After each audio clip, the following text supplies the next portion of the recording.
I'm looking here, around here, establishment for my business here. What Because kind of business?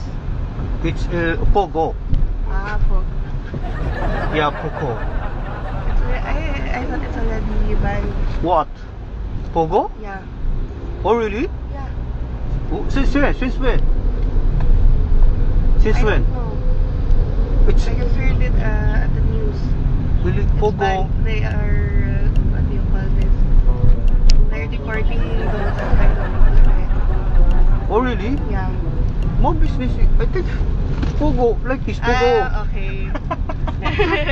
Itlog, itlog, itlog. Lagi kayong kumain ng itlog. Okay. I thought the other kind of Pogo. Yeah, this Pogo. You don't need an establishment. Hmm?